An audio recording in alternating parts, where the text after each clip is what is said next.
It's big on it. Summit and Destiny have met 7 times before. Tonight is number 8. And the Tennessee Volunteers are the SEC Tournament champions. It's been a long time coming. The last time Tennessee won this tournament was in 1979, but they've got another trophy to put in the trophy case at Thompson Bowling Arena. The 2023 SEC champions, the Tennessee Volunteers. Hit high in the air into left field. Stevenson circling in front of the fence into foul ground.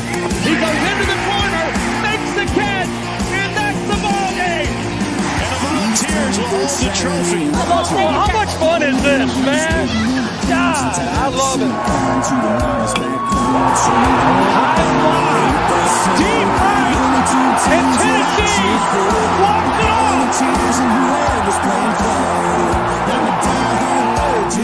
The 2-2 to Denton. Well hit, deep left field, it is gone! For the win for the Volunteers. From 40. On the way, a knuckleball.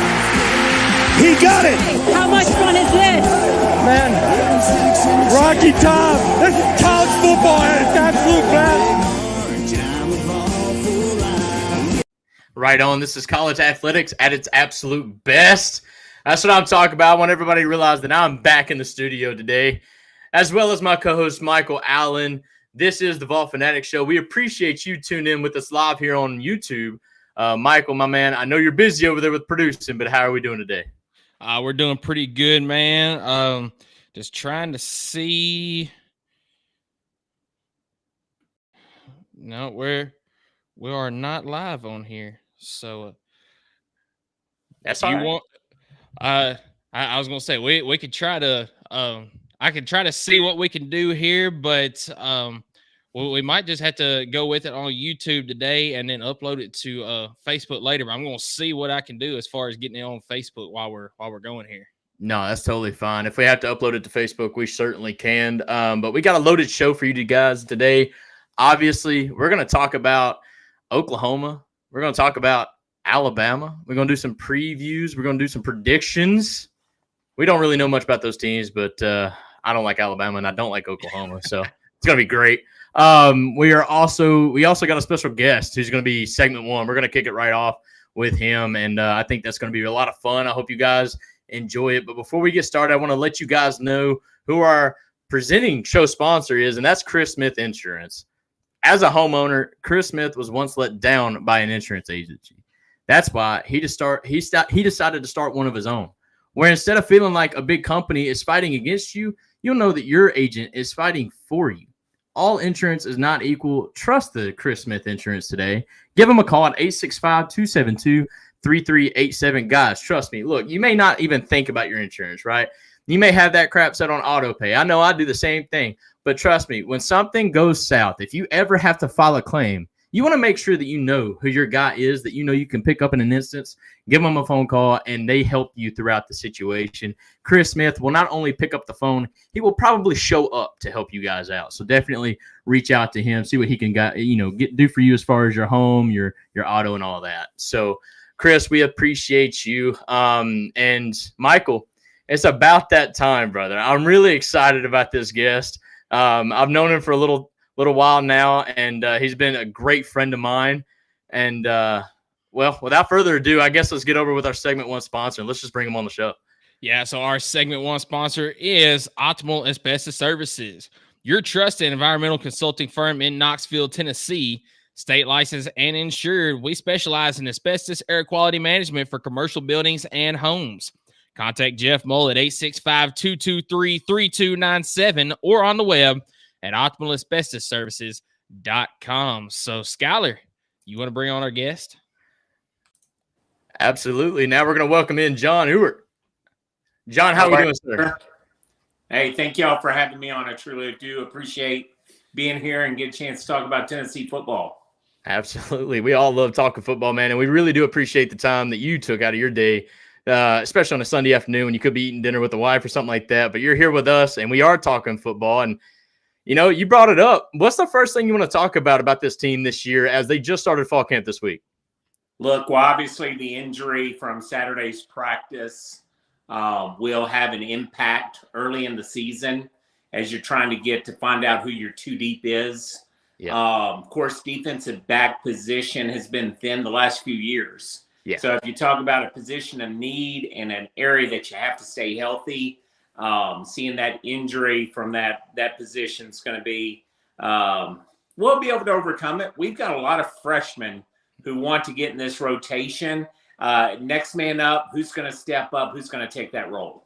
I'm glad you brought that up. We actually just did the position preview for the defensive backs not too long ago, Michael. You can kind of attest to this. And he's alluding to the Jordan Thomas injury. I think he unfortunately blew out his knee. I don't know what exactly happened, but of course is going to need surgery on that knee, and he's already been ruled out for the season. But like he alluded to, John said, opportunities awaken. And who's going to be that guy that steps up and takes that, Michael? I think there's a number of guys that can. We talked about a guy like Christian Charles. They've been talking high on him this year in the defensive back room. I know he's more of a corner than a safety like Jordan Thomas is, but he's kind of been projecting up this year. So Christian Charles could be that guy. Or you could look at, we talked about there could be a battle at that safety position between, incoming, was it Jacoby Thomas from MTSU, as well as Boo Carter, the incoming freshman. So that could solidify, those two guys being starting safeties. And John, I kind of want to piggyback off of that. You mentioned the freshmen that are, incoming. It's kind of weird. In a way, you might be the deepest you've been at the position, but we just don't have that proven talent yet, right? Right. I mean, you're going to be looking at true sophomores and freshmen getting probably 30% of the snaps in that defensive backfield this year.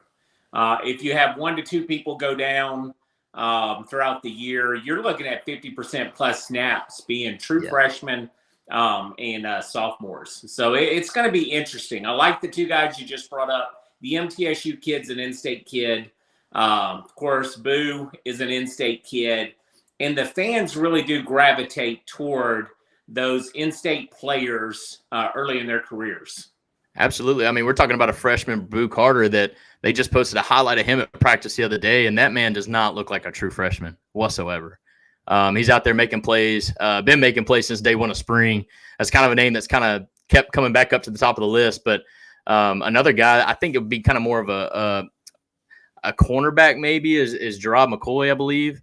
But just another name that's, once again, none of these guys that we've seen play, at least in a Tennessee uniform, but definitely have the opportunity now. That door is open. Who's going to step in and take advantage of that opportunity? But like, in a way, it doesn't really, not that it doesn't matter, but one thing that's going to make this guy's job a little bit easier coming in and trying to learn the role is, in the past, our defensive backs, would have to cover a guy for 5, 6, 7 seconds because we just didn't have that defensive line or the linebackers that can develop pressure on the quarterback. But this year, I think they're going to be rocking with one of the best in the league. And so in this case, they may only have to cover a guy for 3 or 4 seconds, and hopefully that'll make their job just a little bit easier. Yeah, you would like to think those linebackers are going to be able to get downhill this year. Last year, those linebackers just wasn't able to penetrate and hit the quarterback early in the season. Obviously, later in the season, our pass rush really came around. You don't want to send 2 linebackers to get to the quarterback. You need to have that initial pressure coming off the edge. You need your big tackles to take up 2 O-linemen and let a linebacker just come straight downhill onto somebody. When you have pressure with 4 to 5 people, the defensive backfield makes them look so much better. Absolutely. I'm sorry, Michael. I'm hoping to develop pressure on the quarterback this year without really even having to bring pressure. I mean, you're talking defensive tackle. I mean, we got Big Amari Thomas coming back, guys like Omar Norman Lott. Those guys right there, very much experienced guys, older guys, big bodies just on the inside. And of course, you're talking James Pierce Jr. on the outside and whatnot. I mean, I'm hoping that we only have to send 4, maybe a 5th guy to help out the secondary. Yeah, John, you were talking about the linebacker position kind of struggling at the beginning of the year. I mean, I think a big part of that is, you lost your captain on the defense after game 1 in Keenan Pilley. and you had to bring in, true freshman Arion Carter to go along with the other guys in your linebacker group. And it took a few games, and you mentioned towards the end of the season, they finally started gelling, getting kind of getting downhill the way that they needed to. I think that it all came from that Keenan Pili injury at the beginning of the season. Oh, absolutely. Anytime you have your team leader, your oldest player on the team, the potential all-SEC linebacker go down game one, you don't have a backup plan for that. That's the one position on the team that calls in the plays, that makes sure the alignments are set up, who's making all the audibles and adjustments based on what the offensive does. When you lose that, it just took a while to get that back. And I still don't think anybody ever truly had command of that defense. I think it was a position that kind of rotated command. You need a field general, and Pili is that guy. Yeah, I mean, you had a guy like Aaron Beasley who on the field gave you some stats, but I don't think he was that vocal leader that you expect out of your Mike linebacker. Correct. Yeah, no, again, talented guy. And again, his on-field play spoke volumes of the work he put in. But a field general is just a different breed, and Pili was that guy. He was assigned that guy. So Aaron understood his role was to get out there and get after the quarterback and make plays. But Pili was the guy that was supposed to be making the calls. 100%. Michael, you got anything to add to that? Yeah, so kind of going back to the defensive line group, we're talking about how we really want to generate that 4-man rush just with a defensive line. And, you can bring those linebackers as extra guys when you're trying to dial something up. But as long as you can get that natural pressure from the defensive line, I really feel like a guy, or I guess a position in particular, that's going to have a breakout year this year is going to be whoever is opposite James Pierce Jr. at defensive tackle, because he is going to get so much attention because of what he did last year. He's going to receive those double teams. I feel like the guy on the opposite side, whether it be Jordan Matthews, Jordan Ross on the opposite side, whether it be an Elijah Simmons on the other side. Yeah, Joshua Joseph. I feel like that position right there is going to have an absolute breakout year this year just because of all the attention going to James Pierce Jr. What do you think, John? I like Caleb. Definitely at that defensive end position on the other side. I love Ross. I think Ross could be special. He still has to come in and develop and play under the lights. And again, it's different. It's different than going out there and practicing and going out there under the lights and having 100,000 people watching your every step.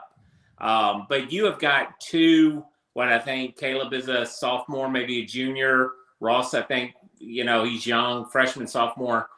You've got some young talent on the other end. And they've got to be able to get after the quarterback. And normally the young kids don't have the technique down. And that's where you need that linebacker to go in there.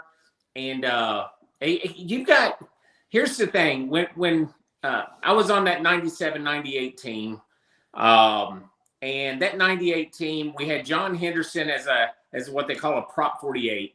So he practiced every day, but he didn't get to play in 98. But you had Billy Ratliff. You had Corey Terry. You had some big guys that could get after the quarterback in the middle of that field. Omari has shown that he can. The other guys on the other side, and they brought in a Stanford transfer. If those guys were just eating up space, and for a linebacker, you need those defensive tackles to take on the blockers to keep the linebackers clean to make plays at that next level, right? And where everybody's really concerned about or really focused on our, edge rushers, it's those defensive tackles going to set the tone for the entire defense this year. It's not going to be the edge rushers. It's going to be those defensive tackles. Yeah, to your point, the edge rushers, they can get downfield all they want to.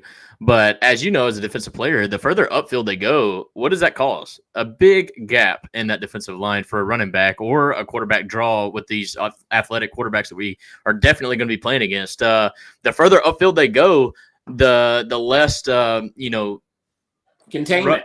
Yeah, exactly. Containment. Obviously you allow gaps. I'm trying to think of the word here, but just in baseball terms, I don't just like staying home. You lose that in the defense when you just think about pass rushing, especially if they run some sort of a draw play.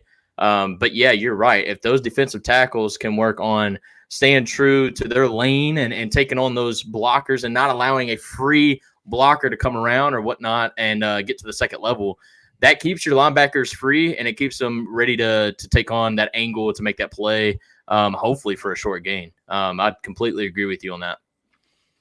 And John, I love that you brought up a guy like Billy Ratliff there, because earlier this week I actually rewatched some highlights from that 98 Tennessee-Arkansas game, and arguably the biggest play of Billy Ratliff's career was, just bull rushing Brandon Burlsworth, causing I can't remember his name now, but quarterback.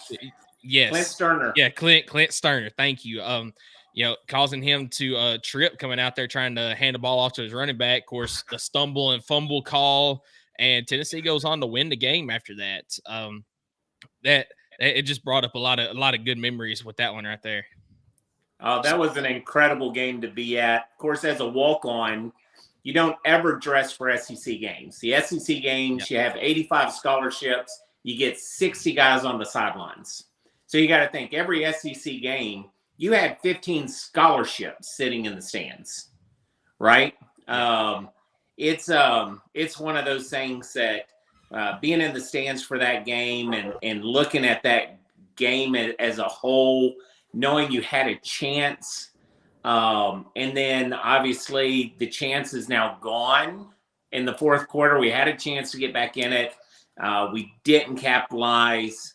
For Billy to make that play, make that fumble recovery. The great thing about that play is there was a reserve linebacker starting for Al Wilson that game. His name was Chris Ramjour. Chris Ramjour came in as a 4-star running back, ended up flipping over to linebacker his sophomore year. And he tells the story that if Billy would have just got off his ass, he was going to pick up that ball and take it to the end zone himself. Ramjour just kept saying, Billy, you just get off the ball and let me just pick it up, and I would have taken it to the house. But an incredible – Billy was a great player, great leader, great man.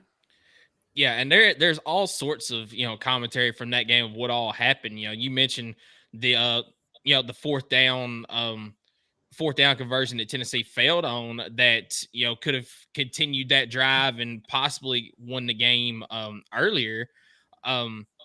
Billy Ratliff, as he's coming onto the field, he looks at T. Martin. He says, "Hey, don't take off your helmet. We're about to get this ball back."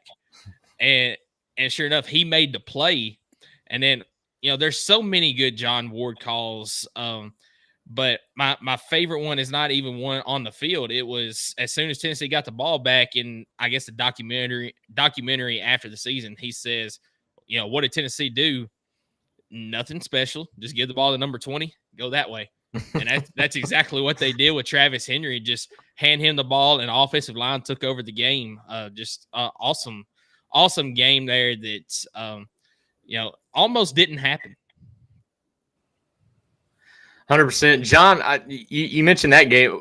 Do you have a favorite memory as a walk-on during your tenure there at Tennessee? Obviously, you could probably just say the national championship, but truthfully, I didn't know if you have like a favorite time that you just love to talk about. As a walk-on, obviously the goal is to dress for a game. Walk-ons back then, again, you got to think the 97 team with Peyton Manning, the 98 team with T. Martin in the national championship, we had talent for talent. The walk-ons weren't going to see the field. Let's just talk about my running back room, right? When I got there, the 98 running back room was Jamal Lewis, 5th overall pick in the NFL draft. Yep. Travis Henry, all-time leading rusher at the University of Tennessee. Travis Stevens, single season, all-time leading rusher at the University of Tennessee. Sean Bryson, who he moved to fullback. And then you had Brian Darden, Mark Levine, who had moved over to defensive back. You had Dominique Stevenson and Chris Ramjour that they moved over to linebacker. I mean, we had players for players. So just to be able to dress for a game was incredible. And I got to dress for 2. I got to dress for the UAB game that year, which the one thing I remember about that game is we did not cover the spread. Therefore, the walk-ons did not get in toward the end of the game on special teams. And the second thing was senior day. Got to dress for the Kentucky game. Now, they dressed me as IR, so injured reserve, right? So I did not count against the scholarship count or against the player count. And for senior day, you get to run out as an individual. Well, John Ward, of course, sit there because it was his last year as well. John Ewart from Fayetteville, Tennessee. There wasn't a soul in Neyland Stadium, those 100,000, probably 102 at that time, never heard my name. Never once. Because the guy running before me was Peerless Price. Oh, man. Oh, you've never heard an ovation for like Peerless guy. I mean, these young kids that get ovations today on senior days, they rock for them. But Peerless Price was a rock star all on his own. So, Peerless wore number 37. I wore number 39. So I was directly behind Peerless's ovation. Good times. Very, very much so. That's awesome. I mean, in a way, you would just hope that they call you out pretty quickly so that they're still in that standing ovation when you come out. Well, it was rocking when I ran through that T-base. Exactly, my man. Exactly. That's what I'm talking about. But no, that's awesome. And that kind of gives you a little bit of an insight what it's like to be a walk-on during that time. But honestly, that running back room wasn't that stacked. I mean, I don't know why you didn't get at least third, fourth string. I mean, I felt like that was a given. Come on, John. Look, it was hard to get sometimes third, fourth string as scout team. Oh, 100%. Because they had Dominique Stevenson and Chris Ranjour, who both ended up being starting linebackers as first and second team scout team. They moved. Here's, again, talk about scout team. So the Alabama week, they had Sean Alexander, right? So when you get to practice on Monday, you get the crimson color in your locker. And they gave me number 37. And I was like, why in the world would they give me Sean Alexander's number? Because I'm normally the third team running back, right? Or I'm the fullback on the team. Well, that same week that we played Alabama that year, they moved Chris and Dominique that week to linebacker. Now, Al was dealing with a groin injury, and we had some depth issues at linebacker.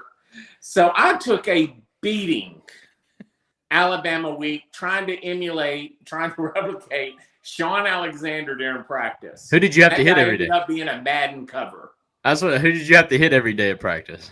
Every day. I mean, you started off with Al Wilson. He led every hitting drill you could have. And you hate hitting Al.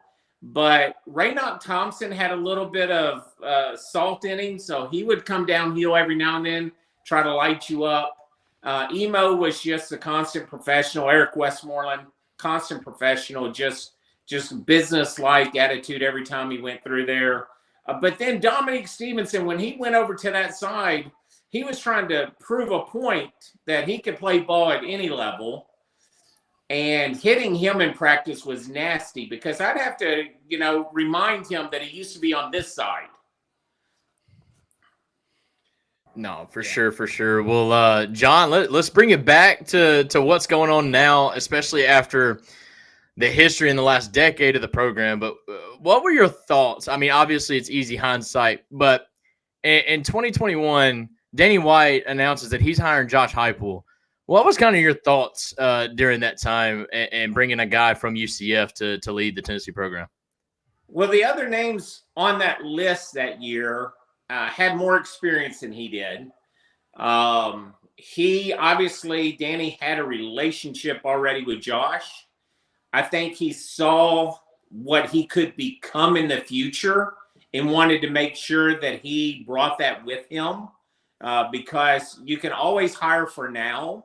Yeah. But when you hire for the future, that's better. The now coaches at that time, Les Miles was available. Gus Malzahn was available. There was several Hugh big time coaches available at that time that would have easily taken that Tennessee job.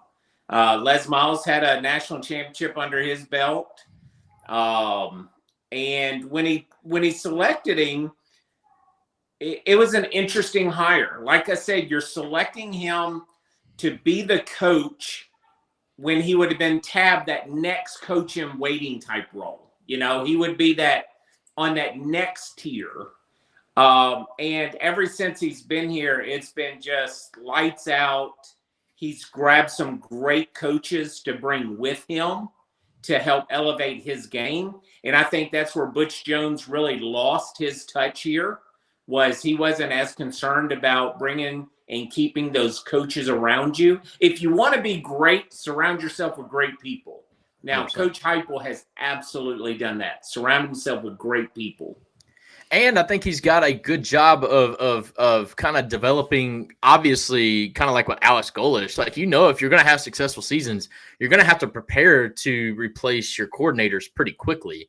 And I think he was able to do that. And I think it speaks volumes to him and the coaching staff that he's able to do that from within and then bring somebody else to just be an assistant and then just continue to kind of work that progression to where he can kind of keep doing this, you know, because at some point somebody's going to come after Halsey, right? You know, the way he's going to be developing these quarterbacks. I mean, think about Joe Milton for just a second. I mean, and you can go ahead and talk about, obviously, Hendon Hooker, but Joe Milton was a guy who, let's just be honest, at Michigan didn't really turn the table. And we're talking a 5-star recruit. You see what he's doing right now with the New England Patriots.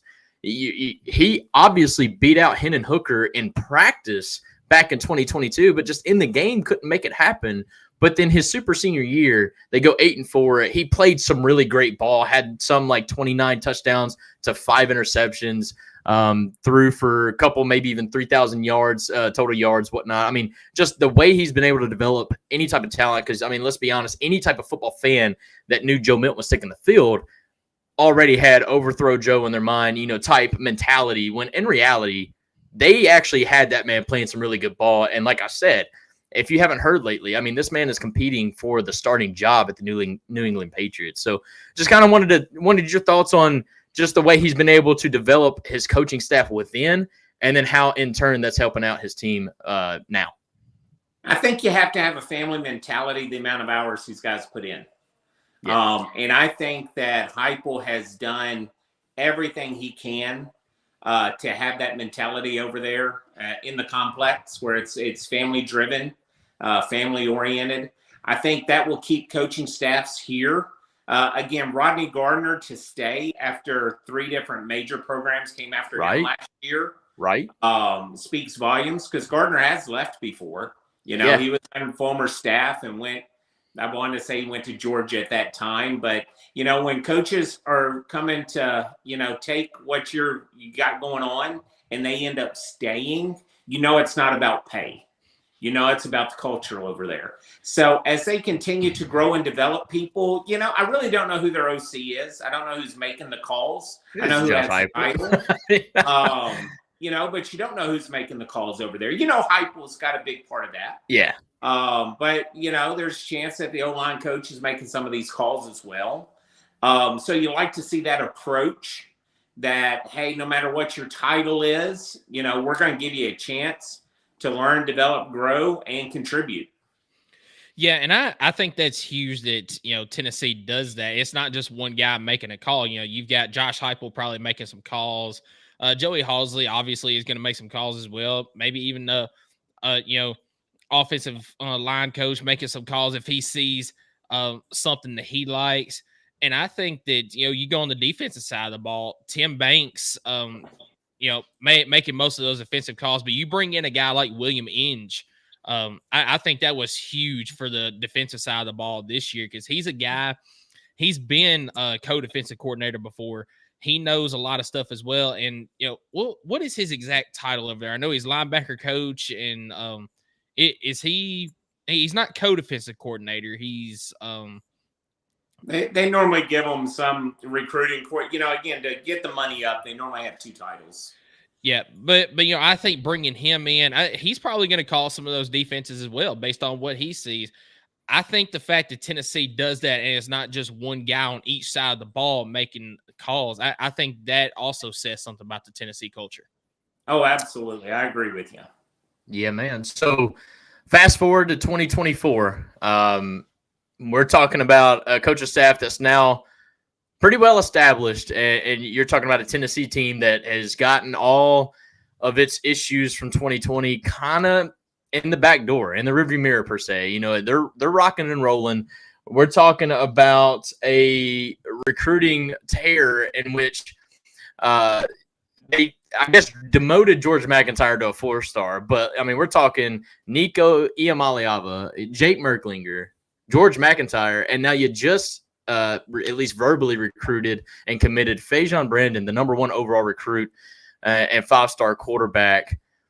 And we're seeing kind of the expectations of this team now that's under Nico. I mean, this is Nico's team. Let's be real about it. You got most of your puzzle pieces figured out on defense, which is kind of been a consistently improving side of the ball. And now you got an offense in which you got wide receivers out the wazoo. You got a young, or honestly, he's a junior now. It doesn't feel like it, but Dylan Sampson and a bunch of young guys behind him. You got your pieces around him. You got your offensive line, who's very much experienced. Got to keep them healthy, but very much experienced, at least in the starting rotation. What are your expectations for this football team this year? The wide receivers on paper look incredible. Yeah, correct. Last year, orange and white game, I was on the field. I got to see Thornton up close, the Oregon transfer. This guy, Tarzan all day long.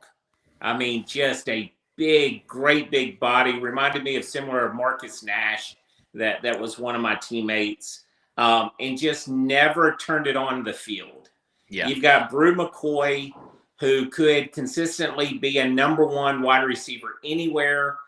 Coming off of that injury, he's still 4 weeks away, probably from being at full play game strength, right? Yeah. You really need him for that NC State game to be that slash. He's going to be doing out routes. He's going to be doing some of those quick passes to the sideline, try to get up the field. He's not going to be a down the field threat this year. I think that they're going to have him on, hook routes and just quick outs. Squirrel White, he could Tyreek Hill. I mean, you just smile, and not because of his name and his size.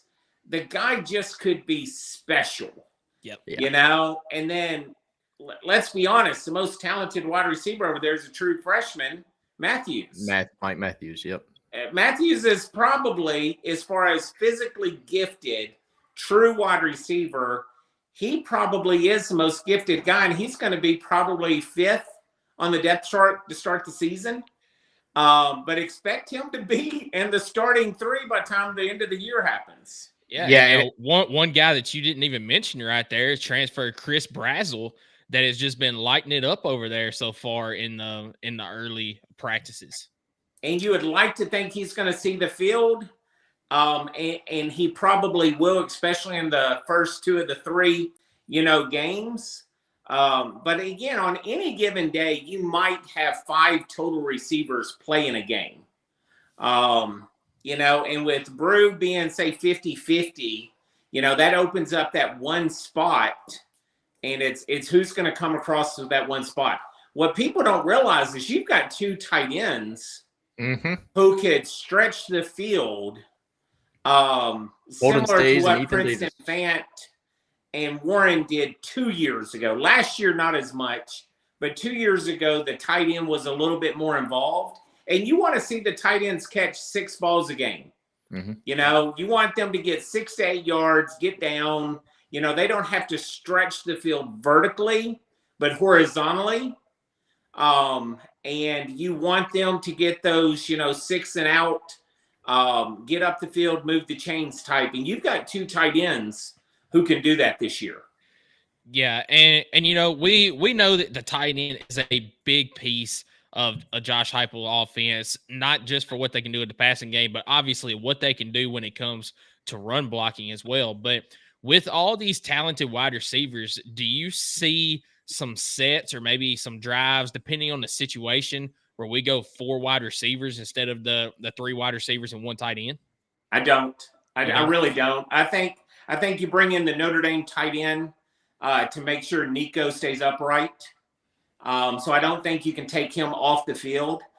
Your running back's a liability in the pass blocking. It just is what it is. Yeah. You would like to think Dylan has gotten much better in pass blocking in this offseason, and you hope he has. But again, I'm not counting on that whatsoever.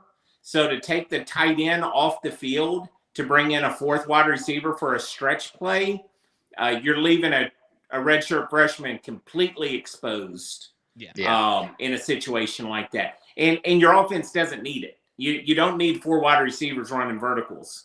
You need one running an underneath route, running over the top, running a zag route of some sort just to try to get somebody shook.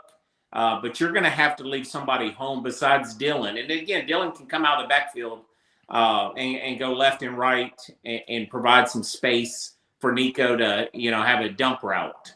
That's exactly what I was going to bring up. I mean, I don't know why, but it doesn't feel like we involve the running back pass game as much as a lot of other teams do. And I kind of wish that would change a little bit. I know we were really good with way back in the day under other previous coaching staffs where, guys like Jalen Hurd, Alvin Kamara, just kind of like a slip screen almost. You drop back, look, and they're just jumping off to the running back, and then they're gone. I don't feel like we really do that too much. We don't utilize that option. But back to the wide receivers, man, even a guy like Thornton Jr., a guy that I felt like was actually starting to get loose and finding his stride in that Missouri game, unfortunately, when he got hurt.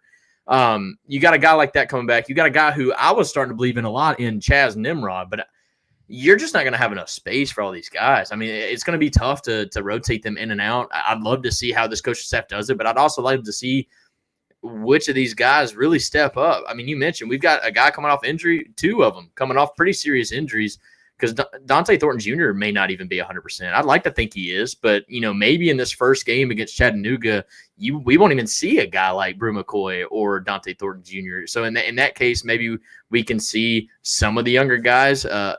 You mentioned, obviously, Mike Matthews, the 5-star wide receiver coming in. I feel like we would be talking a lot of the same way with Braylon Staley, who's also a incoming freshman, but Mike Matthews is kind of stealing the spotlight a little bit just because he's the 5-star. Braylon's the 4-star. But I've heard really good things from Braylon Staley in this offseason as well. But overall, I just kind of wanted to get your input on the offensive side of the ball as well. Obviously, defensively, that secondary is going to be a big question, and we do appreciate you coming on, but I just kind of wanted to throw it to you, see if you had any last thoughts. I know your time is special, and I don't want to hold you too late, but as far as the team, as far as the coach staff, I mean, you got any final words? So the things that y'all should look at for fun, right, in a future podcast, because, again, you'll have to look up their schedules and whatnot, is we play Arkansas middle of the year, Georgia, Florida a little bit past that, I believe, right? Which is a little. Here's my question for y'all to start looking up. Will either one of their head coaches be let go the week before Tennessee? No, we've already talked about that. Now, Arkansas, people better realize we do not play well in Fayetteville. No. Yep. That's true. History is just history.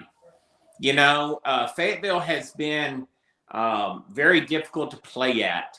I love Sam Pittman. I am not advocating for him to ever be fired by anybody. But hey, we're in the same boat. Bobby Petrino to have him on the sidelines. You bring in Bobby Petrino to replace a lame duck coach, right? Yep. So the question is, are we facing Sam Pittman or Bobby Petrino? But Florida, I'm telling you, if Florida gets off to let's just say a 2-4 kind of start. Oh, he's does gone. Florida go ahead and reset before the Tennessee game? Because Tennessee's at home this year. Do they reset before that game? You have to. If you start 3-3, I believe it. Maybe it's only 5 games before they play us, but even if you start like a 2-3 or a 3-2, you gotta pull that plug, in my opinion, because Florida better be banking on them starting 4-1 at the very least. I mean, because that back half of the schedule, I'm sure you've seen it, is brutal. It's brutal, and it's so bad. If the writing's on the wall, do you go ahead and hit the reset button, give yourself, 2 months to figure out who is the best coach that you can, whether it's Kiffin or somebody else, Deion Sanders. I mean, there's going to be a lot of big name coaches that would take that Florida job because of the money and the recruiting and the weather, the SEC. There's a lot of people that take that job. So but that's what I'm really looking forward to this year. Let's just say that we get past NC State. Oklahoma is going to be a 50-50 type game. But Oklahoma, Baker Mayfield coming in here, maybe we're due to pick up that one, Yeah. Karma always comes back around, right? So maybe we pick up that game the way we lost it here when Oklahoma was here a few years back. You just had to say it too, didn't you? You just had to say it. Look, it happened. I was there. And people ask me, what's the loudest game I've ever been at? It wasn't the Alabama game from 2 years ago, and it wasn't the Florida game from 2 years. That Oklahoma game was rocking like no game I'd ever seen. And I've been at Tennessee football games for 25 years. But does that credit not go to Baker Mayfield just a little bit? Like the way he came across, the cockiness, the arrogance, kind of fired up and fueled the fan base a little bit for that? Baker had the it factor. Yeah, I don't care what I'm a Baker fan. Yeah. And what he's going to do in college. Him and Johnny Manziel were probably the most two electric quarterbacks when it came to, that aura around them to just being able to be a finisher. Yeah. You had the Michael Vicks, and you've had, a lot of great quarterbacks out there. But something about Baker and Johnny, they were just a different breed. Well, they had the personality to go along with the game that I think played a big part in that. But you were talking about Sam Pittman and Billy Napier. I think that it's possible that Tennessee could be the game that gets Pittman fired. I think that he'll still be there whenever Tennessee plays him, but it's game 6 for Arkansas in that schedule, and you're facing off against Arkansas Pine Bluff game 1, Oklahoma State, UAB, Auburn, A&M, then Tennessee. If you're 2-4 after that game going into your bye week before playing LSU, yeah, absolutely. I think you could see a coaching change then. And as far as Florida goes, that's game 7 game 6. It's game 6, week 7. Yeah. But that the first half of the schedule, it's definitely still brutal. It's not as brutal as that last stretch, but it's manageable. I mean, Miami, that's a toss-up game right there. I've got Florida winning that one right now just because I don't trust Cristobal. Then you get Sanford, but Texas A&M, we don't know exactly what they're going to look like this year under Mike Elko. And you get them at home. You go to Mississippi State under first-year head coach. Got to win that one. Yeah, under first-year head coach Jeff Lebby, you've got to win that one. But it's going to be difficult because it's in Mississippi State, and that offense of Jeff Lebby's can get up and down the field. So then you've got UCF after a bye week. That's not going to be an easy game either before you travel to Tennessee. So you're looking at you could be anywhere from undefeated to 1 win on the season, and that being Sanford. Right. So, John, I want to propose a fun question for you, if you don't mind. Sure. So Michael and I talked about this, and I'm going to word it in a way, but just stick with me here. But over under 3.5 coaches, sitting head coaches, not being in the same position they're in today by the end of the year, next year, obviously. 3.5 over under. And so the reason why I have it at 3.5, hear me out. We just mentioned Sam Pittman. We just mentioned Billy Napier. I think if Billy Napier's fired, me and Michael's already talked about Lane Kiffin's jumping straight to Florida. I think. I think that's your third. Yep. So that's your third. Right. You got a guy like Clark Lee at Vanderbilt. If he goes another winless SEC year, what does Vanderbilt do? So that would be your out. I think regardless of what happens this year, I think Clark will probably go get a DC job and make as much money as he's making at Vanderbilt and be back at the top of his level. Clark is a great coach. Just at Vanderbilt, you're restricted. Yeah, I mean it is what it is.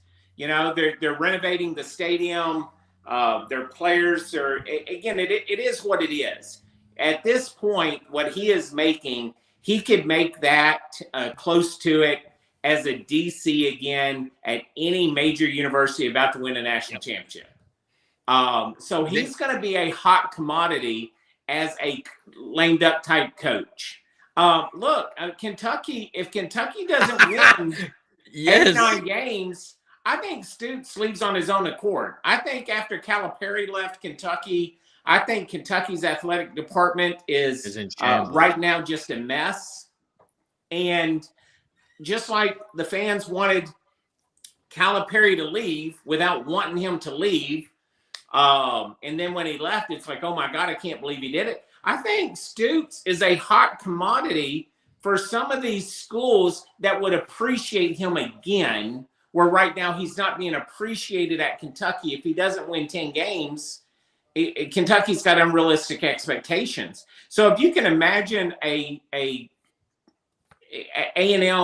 obviously interviewed him, wasn't the right fit. But let's say there's another big coach that's gone in another conference, especially the ACC. Could you watch Stoops go over and be appreciated again? Right. I absolutely agree with that. Either ACC or Big 12. I think that would be a perfect fit for a Mark Stoops. And, Skylar, I thought you were going to pull it up on the screen. We both talked about this back earlier. If Stoops has another, 6-6 year, how much longer are Kentucky fans going to put up with that? Look, I'm telling you, he could win 8 games and leave.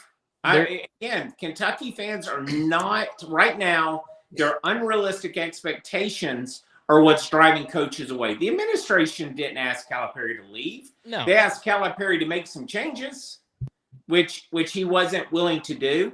Do I think they're going to ask Stoops to leave? Absolutely not. I just think that David Cutcliffe at Ole Miss resurrected the program. Now he had Eli Manning to help resurrect that program, right? But then winning 7-8 games at Ole Miss wasn't quite good enough anymore, right? Then you have one down year. He goes to Duke, and he's a 2-time, 3-time ACC Coach of the Year. And then Duke stopped appreciating David Cutcliffe. Yep. He went from a 2-3 win program to getting them consistently in bowl games and then consistently 8 wins. And then they stopped appreciating him because they thought they should be able to go to the next level. Mm-hmm. Well, Kentucky's at the next level, and I don't think they've got another gear in them. Right. So mine's going to be 4. So I'm going with the over. Hang on. Okay, so we hit over already. I probably set this too low because there's another name on this list that we haven't even touched on. Yep. And it's Shane Beamer at South Carolina. Look, I'm telling you, Beamer is still young enough to turn that program around. So once you start looking at these coaches, you got to look at their age also, right? So that's fair. That's fair. Stoops is what, 6, 8, 10 years older than Beamer? I'd probably say at least, yeah. Beamer's still an up-and-comer, just like – so Beamer could win 7 games this year, and you could still see that he has another level that he could get to. Now, I don't think South Carolina will ever become Clemson, right? But right. Just remember, the first 6 years of Dabo's career, they wanted him gone in Clemson. But he was just young enough that he just kept hanging on for that next year and that next year. I think South Carolina could easily get to a 10-win program because the state of South Carolina's got more talent than y'all can imagine. Oh, absolutely. South Carolina has got kids for days. The state of Tennessee doesn't. But we have to go outside. But the state of Tennessee, being a border state to so many great states, absolutely helps. But South Carolina, I wouldn't get rid of Beamer unless he pulls a 5-7. Beamer's young enough that you can still say give him 1 to 2 more years. If he gets the right quarterback, he could cycle up and win that 9-10 games, which is a great year for South Carolina. Well, they do have a redshirt freshman or true sophomore quarterback who sat behind Spencer last year, who they do believe in, kind of like the way we believe in Nico. So we'll see how it goes. John, man, we appreciate your time coming on today. Matt, he said, thank you for coming on. Interesting conversation. We appreciate you, Matt, on YouTube. He also said he's going to Oklahoma game, and newsflash, so is your boy. So we'll be seeing you there. John, you going to any games this year? I'm sure you're going to all of them, right? I go to all the home games. The away games, you're looking at what we got Vandy on the road this year. Well, that's I mean, a second pretty home game. So. So that might be the one game that I go to. I've had bad luck on road games. Though I went to 2 South Carolina games that we lost. The road games, for whatever reason, I was at that North Carolina bowl game that they changed the rules to help us lose that game. I went to Charlotte versus West Virginia a few years back. The road games have not been kind to me traveling, so I'll stay home and watch them. I think my favorite neutral site game that I've been to was back in 2016. We did the Battle at Bristol. You went to that game. I went to that game. Me and my dad went to that game. I drove my little beat up Toyota pickup truck all the way to Bristol, man. And I'll tell you what, that was an experience. It was hard to see the game. You should have brought binoculars, but other than that, man, that was an awesome experience seeing 155,000 people in an arena and seeing Bristol filled up to the top. That was a pretty cool experience, and a game that Virginia Tech just kept fumbling us the ball. It was great. But no, John, we appreciate you on tonight. Hey, next time I'm on, let's talk the NCAA football game, the new 25 version. Well, I'm waiting on you to actually send me the invite to your house because I need to beat you at that. Because I'll be playing it next, and I'm in year 2, and I've already got 11 5-star recruits committed, and everybody's like, recruiting's hard in this game. I'm like, guys, you just don't know how to recruit. Send the house. Send the house week 1, but then week 2, you have to take the house away and send a sway. And then week 3, you got to take the sway away and do. Again, there's a formula to it that I have figured out. Let me just write all this down real quick. Hold on. No, I do so you purposely sway and then bring them back? So the way that the recruiting works, all right, let me tell you. So week 1, take all your 5 stars and give them all send the house, right? The 50 points or 50 hours, whatever. You don't put any hours on anybody else. You just give all your points week 1 to your 5-star athletes, because normally you should have 5 to 10 5 stars that have you listed. Yeah. Right? And then week 2, you take the house away, so you can rescind the house in week 2. And you get those 50 points back, and then you use it either in soft pitch, hard pitch, or sway, right? And even though you don't have all their exact cheat codes of what they're high on, does not matter, right?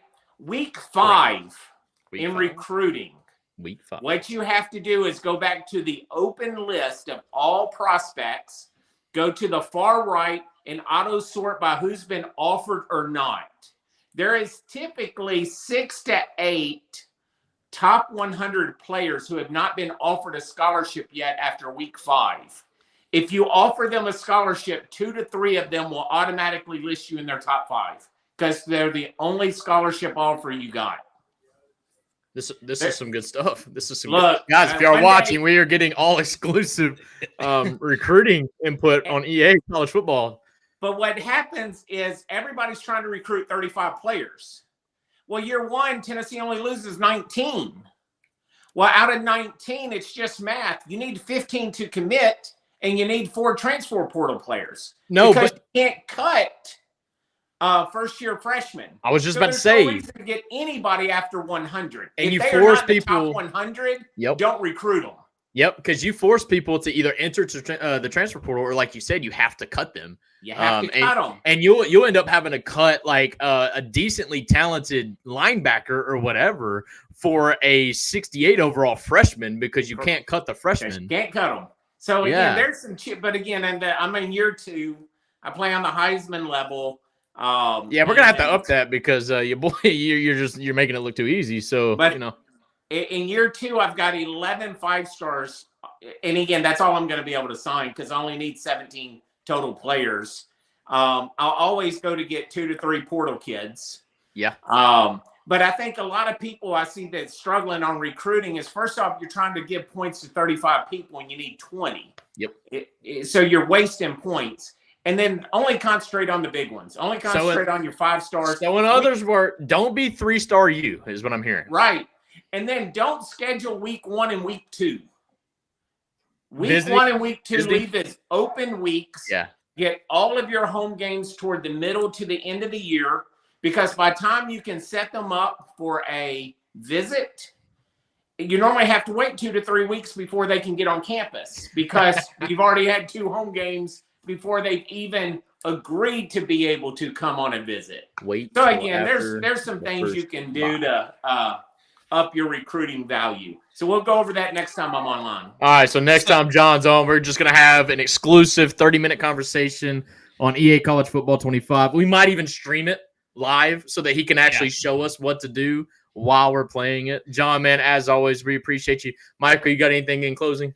I was just gonna say, John, just so you know, we're posting that as a separate video to get the clicks. You know, the secret to dynasty mode in college football 25. So Heisman mode. Hey, when y'all look at some of those TikTok videos that have 40 and 50,000 views for a guy to give you one hint about how to recruit, I'm like, good Lord.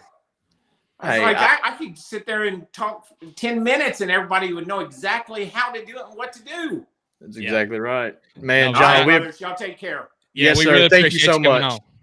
Go Big Orange. Ladies and gentlemen, that was John Ewert from AGC. He was a walk-on back in the 97-98 team. Just a genuine guy. A best friend. I can call him that from the heart. Appreciate you guys tuning in for that. Speaking of EA College football, man, I ain't played that game in like 2 weeks. So last week, y'all seen the show.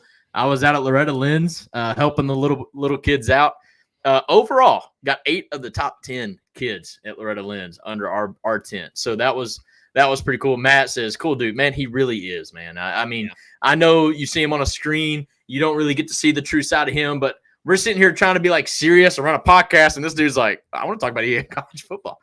That's just the guy he is, man. I mean, I love it. And he's got some good insights. Obviously, he's not like an insider to the program, but he knows ball, and that's just what we're all about. Obviously, we're just fans. We love to talk football. And so, Michael, we're about to do just that, are we not?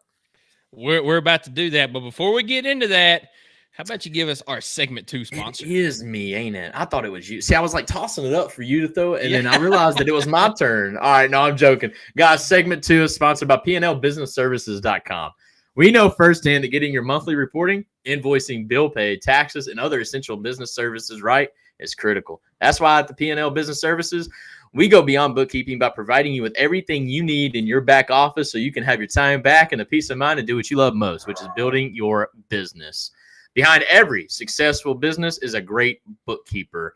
Guys, if y'all need this, I'm telling you, they are great people and they are growing like a wildflower.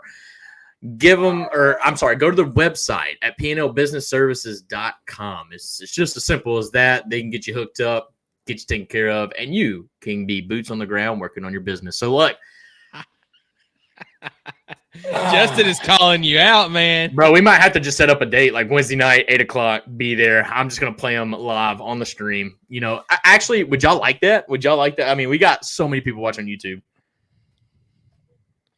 Big Orange comes in. How's being World Series champs, one of the best college baseball teams ever, been treating y'all boys? Well, I'm glad you brought that up. Look at this little masterpiece behind me. I love it, man. Being a natty, like the national champion, does it not like, when you walk in the room, or maybe when you walk into Walmart, you just walk in a little different. You know what I mean? Like, whatever. It's gotten us through the off season for sure. Dude, respect.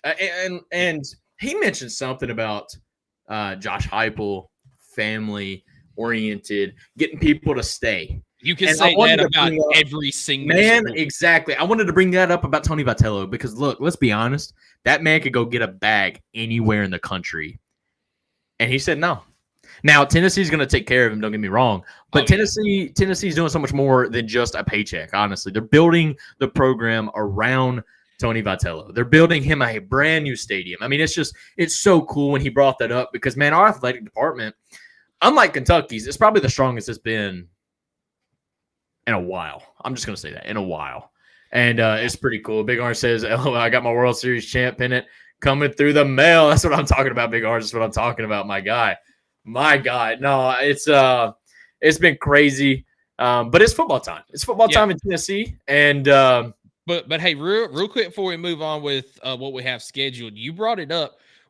leave us a comment on Facebook, YouTube, whatever. Would you guys like to see some NCAA 25 content on the YouTube channel? You know, Oh, they don't want to see you get clapped, dude. Come on. Look, it would be separate from our normal shows, but would you guys like to see some of that on the YouTube channels? Leave us a comment. Let us know what you think on that. That's what I love about Matt Stone said when Fajon Brandon committed, he was sporting the baseball cursive ball shirt. I'm telling you, this athletic program is so tight knit. Fajon Brandon probably went and watched a couple of baseball games this year. You know, it's just one of those things where it's pretty cool to see that. I think we finally talked Coach Rick Barnes into doing the black uniforms for the basketball team.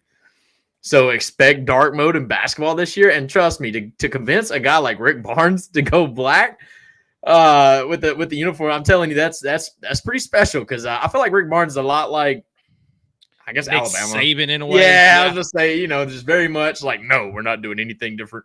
We're traditionalists. But no, just to have a new spin on it. You understand that you got to do what the kids want, obviously, to get that talent into the school. And when those kids are watching the baseball team and the football team and the hype that the fans bring when you go dark mode, I'm pretty excited about that. But so do you want to hit Alabama first or do you want to hit Oklahoma first? So according to my predictions, I'd rather do Oklahoma first. Okay, let's do it. Because I'll get the schedule pulled up. You are not going to be happy with my picks. That was a day giveaway, but let's get right into it. Oklahoma, you want me to start this thing out? Yeah, I'll let you start Oklahoma, and then I'll do Alabama first. All right, I'm just letting you know, Oklahoma's going all the way. All the way. I'm not sure where they're going, but they're going all the way there. I was going to say, where exactly is Oklahoma going? Not sure where they're going. Before I get into this, Big Orange, once again, he comes in and says, y'all think we'll have enough in baseball to make the World Series again? I feel like with Tony Vitello, it's always possible because we are always reloading. And you answered your own question, brother. You answered your own question. Have you seen our recruiting class this year? And now I know that those are first-year players, but think about the guys that could have just went pro. And he was able to actually, pull them out of the draft and get them to stay here at Tennessee for a year or two. I think we'll be just fine. Not only that, but some of the guys that's been brought in as far as coaches as well. You know what? Since we're talking a little baseball, I kind of just want to show you guys because I don't know why MLB teams are just wasting their time with this. But, I mean, come on. Christian Moore was like 6 for 11 in single A, hit a home run. He gets promoted to double A and literally already hit a home run. I mean, he already hit a home run. I'm just saying, get the man to the show. Like, what are we waiting on? Come on. Seriously, Michael, what are we waiting on? Yeah, and talking about other balls in the pros, man, Ben Joyce. 105. He is on a roll right now. Struck out J.D. Martinez last night on a 105-mile-an-hour fastball. Got his first career save in the pros. And he's gone, 23 straight innings without giving up a run now? I mean, he's just on an impressive streak. Are we really surprised, though? You knew that if they utilized Ben Joyce the right way. We knew that as long as he got developed and utilized the right way, that he had the potential, and we're starting to see it. And I love that he's a closer. You realize how much longer he's going to be able to last in the majors. Yes. Now, I know not a lot of pitchers want to be a closer, but look, think about longevity. And let's be honest, closers are the second highest pay behind starters. Like, you come in when the game's on the line and you shut that team down, and that's exactly what Joyce does. So, dude, let's get that graphic back up. Let's go through Oklahoma. Like I said, they're going all the way. I'm not sure if it's to the short bus or the long bus, but they're going all the way there. I'm joking. That was a really bad joke. Okay, Temple. That's a win. We're starting it out. Oklahoma's got a lot of new pieces, but we'll see. We'll see how it works out. They do have a little bit of a test against Houston. Now, let's be honest. Houston, I just believe, moved into the Big 12. Big 12. That's what I thought. So you can't look at them as a Group of 5 school anymore. But that's not going to matter. Oklahoma's going to get the win there. Let's see. Tulane, that second week in September. I think they get the win there as well. Oklahoma, I think, is going to have a great start to their season, unfortunately. We play them pretty early. They play Tennessee. We go to Oklahoma. This is a BVS thing. Yes, just go ahead and put it up there because I'm going to explain. I'm going to explain this. Yes, I know. I just predicted that we lost to Oklahoma. But look, we lose on the road to a team that by the end of the year, we're going to look back and say, how did we lose that game? and this is where I'm predicting it's going to happen. I think Oklahoma is going to beat Tennessee. I think they're going to beat Auburn at Auburn.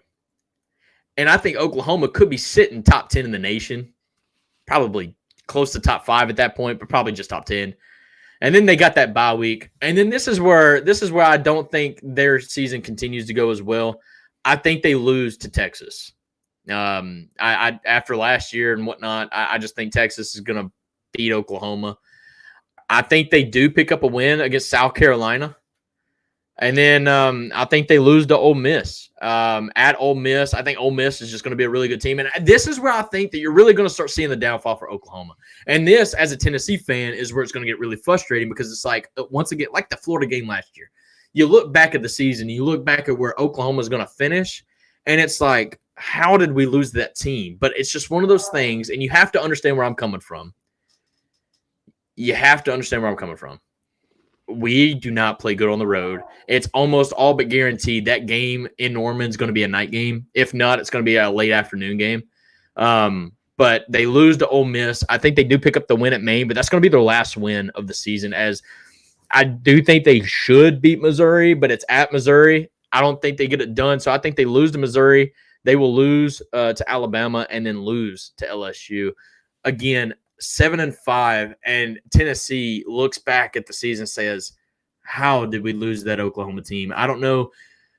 Oklahoma's not got an easy schedule. I do kind of want to say that. I do think it's workable. It's manageable. And they're going to need some things to go their way, like that Tennessee game, like a Missouri game and an LSU game. But they get Missouri and LSU on the road.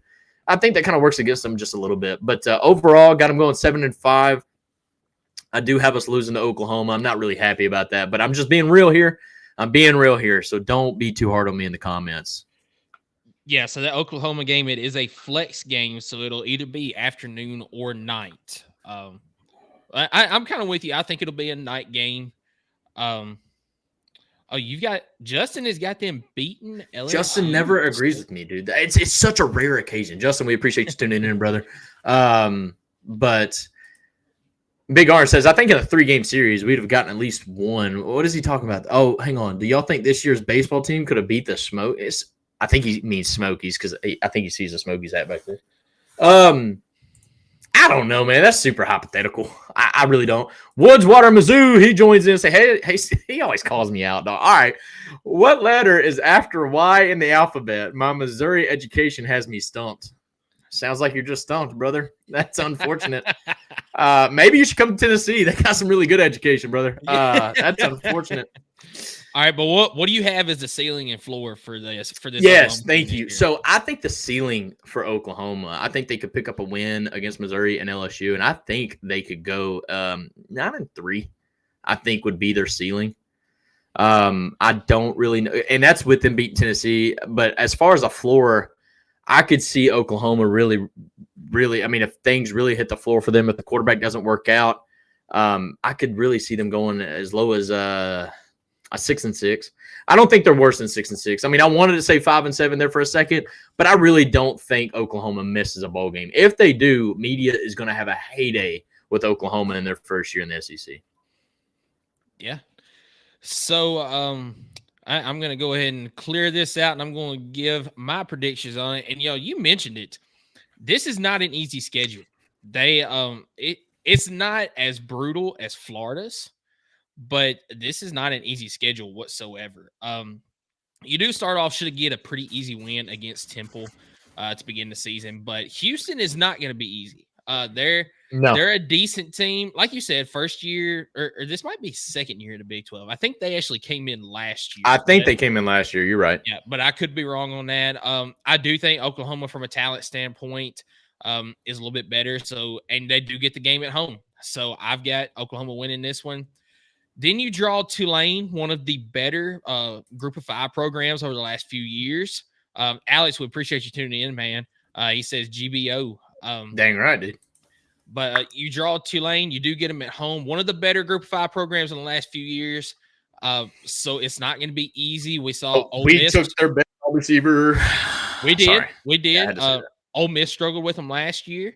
But I think it's also a different Tulane team, so Oklahoma wins that one. Hold up. This guy, even though he gives me a lot of crap, brought up a pretty good point here about Oklahoma. Yes. All new offensive line because their offensive line last year was not the greatest. I know they did pretty decent as far as record-wise, but their offensive line was trash. Brand new quarterback, not a schedule for success in the SEC. Maybe not, but then again, what are we going off of? Just the fact that they're inexperienced? Because I can't say something like that and then have optimism for our defense because literally everybody in our secondary is pretty much new. So, I mean, we just don't know. I mean, we'll see, right? I mean, but I think I agree with him. First year, they've got some tough road games. You're going at LSU at the end of the year, at Ole Miss, at Auburn. You do get Alabama and Tennessee at home. I think that's going to help them a lot. But, yeah, I think he's absolutely right. And I'm glad he brought that up because and Justin, I'm glad you brought this up too because I was just the chat box is fire right now, dude. Yes, I was just about to hit this. This is the reason why I have Tennessee winning on the road at Oklahoma.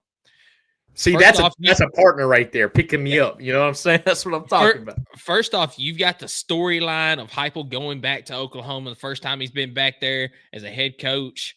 Then you've got Brent Venables with a new offensive coordinator. How much of that offensive success that Oklahoma had last year was due to Jeff Lebby and to Dylan Gabriel, who transferred out to Oklahoma? How much of that success was because of them? Transferred out to Oregon, but yes.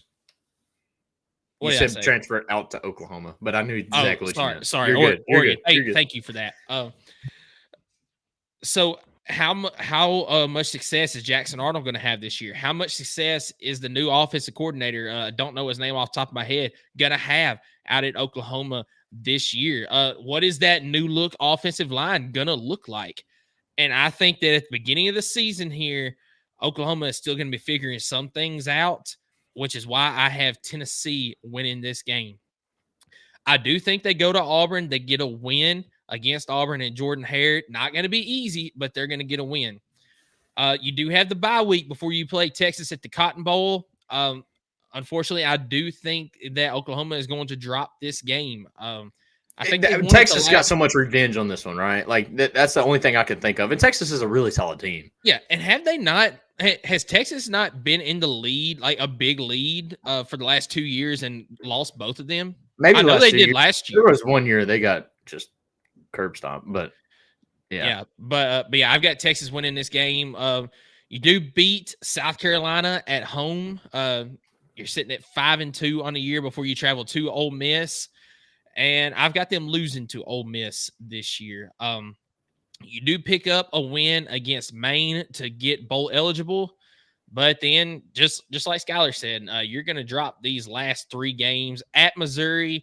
If that game was at home, Justin, by the way, is a Longhorn fan, so he would know. Yeah, thank you, Justin. I thought it was the last 2 years, but I wasn't 100% sure. That's unfortunate. So this Missouri game, I think if it was at Oklahoma, a little bit of a toss-up. But I believe that's a rivalry game, is it not? Oklahoma, Missouri? Or am I confusing the two? I thought back when Missouri was in the Big 12. I think it is a little bit of a rivalry game. If Skeeter's still here, I'm sure he'll tell us in the comments. Alabama, even though it's not Nick Saban, Alabama is going to beat Oklahoma even on the road. I just see 2 programs in different spots at this point in the season. And LSU, I've got a feeling this game is going to be an afternoon or a night game. And especially in the first year for Oklahoma, you're not going into Death Valley and getting a win because there's storied SEC programs that don't even do that for a night game. Now, Tennessee was only able to do it in my mind because they played at noon. I mean, unless you draw that game at noon. Yeah, unless you draw that game at noon, I don't think there's – I mean, they've got a really good night game, home field advantage at night. It's insane. So, yeah, now, I agree with you. I'm kind of glad that we both kind of thought the last 3 games there. I mean, I just think that's a tough stretch. That may be one of the tougher stretches in all the SEC, and honestly. I know that's not Georgia and it's not Texas in the last 3 games, but still, I mean, that's about as tough as you could ask without it being Georgia or Texas in that 3-game stretch. They do get the bye week before Alabama, but we'll see. Yeah, absolutely. So for my floor for Oklahoma this year, I think I'm going to go 5-7. All right. No, Woodswater Mizzou is actually a really good friend of ours, but yes, he's a joker. Yeah, absolutely. Now I will say, I think that now that Missouri has had success, I think Eli doesn't have some of those joker qualities like he once did. I think he's finally mellowed out just a little bit. But we'll talk about that a little bit later. So I only played him over 90 times, but they own the rivalry in 2/3 of the matchups. Yeah, he's confirming the fact that yes, I believe that. Yeah, so they got some blood in the water. Missouri wants some juice. I mean, Tennessee's going to want the smoke too as well. I mean that 2016 loss hurt. Yeah, so absolutely. But yeah, I've got the floor 5-7. I can see a loss. So you do see him. Okay, you do see them missing a bowl game. I got you. Yeah, I can see a loss at Auburn. Okay. But I think you do get wins against Temple, Houston, Tulane, South Carolina, and Maine. As far as if they lost to Auburn, that would have them what, 1-7? Yeah, 1-7 in the SEC. Yeah. Whew. Yeah, that's not going to happen. I don't think that's going to happen, but that would be wild if it did. Now, listen to my ceiling. You're going to call me crazy. Come on now, Skeeter. Hey, no, Skeeter stands on business with 7 toes, brother. That's what he does. Hey, you're not wrong. You're not wrong on that. No, but what's your ceiling, man? Kind of elaborate on that. 11-1. There you go. Yeah, you had to be generous, right? After saying they could miss a yeah, I got you. No, but look, all right. I think is it Texas or is it Alabama, Ole Miss? Like, who's that one loss? Is just you just see as a guarantee. I think it's LSU. Tennessee. Okay. I think it's LSU. Tennessee, I think absolutely that's a toss-up game. Like I mentioned, the reason I give Tennessee the win is I don't know where Oklahoma is going to be at that point in the season. They might be still figuring some things out, especially in the offensive side of the ball. Now, their defense is going to be good. They've returned almost everybody on defense. But that Texas game, we saw it last year. Texas was the better team, but Oklahoma ended up pulling out that game. Anything can happen in that rivalry game. Okay. Ole Miss, I think that I think Oklahoma has got enough talent. They can pull out a game against Ole Miss. Missouri, another little rivalry game there. I think absolutely they can win that game. Alabama, you get to play them at home. I think Alabama has got more talent, but I think Alabama's got a lot of talent, but that guy that's leading the room, we just don't know how he's going to be able to do it in the SEC yet. Exactly. So, like I said earlier, I think LSU is a loss regardless, especially if it is a night game. Yeah. Just because of the environment, and I think that LSU is going to have a good season. Big Orange, I'm going to get back to you. It's kind of off topic right now, but Justin kind of says he alludes to the point. Like, you can't count them out against Texas either, because even Oklahoma's bad games against Texas, they find a way. And I don't know how they find a way. I think it's more that Texas kind of lets it slip, but Oklahoma finds a way against Texas. And I think that's why I would never say Texas is a guaranteed win over Oklahoma, just because of that rivalry and how that whole, like, day that they do, that celebration. And is it in Dallas, Fort Worth? I mean, I feel like they go kind of crazy with that game. It's at the Cotton Bowl. You got the 5-7 going on. Exactly. 5-7, 11-1. Just basically tell everybody you have no idea what they're doing. All right. You have no idea. Yeah, we literally don't have any idea what Oklahoma's going to be this year. We don't. But Brent Venables is a proven head coach. He's kind of dealt a tough card, kind of like Billy Napier. But I do think Brent Venables is going to be able to maybe handle that situation a little bit better, a little bit quicker. I don't know. That's just my opinion. I do agree with you. The only question I have about Oklahoma is, why did you go ahead and offer Brent Venables a massive contract extension? I mean, this is going to be his 3rd year as the head coach, and nobody was coming to get Venables. But I think they wanted to have something structured in place, because I think they had an idea that they were moving to the SEC when they made the hire, and then maybe a year afterwards. And they didn't want to have that being a storyline, obviously, with everything else that's going on. But that's fair. But that's good. Before we move on to segment 3, I was going to get back up to Big Orange, his comment up here. He said, I heard they were going to be working on Lindsey Nelson throughout the 2025 season. He said, is it going to be done by the end of the year? So that's a good question. I don't think they're anywhere close to it being done. This project is not going to be done by 2025, in my opinion.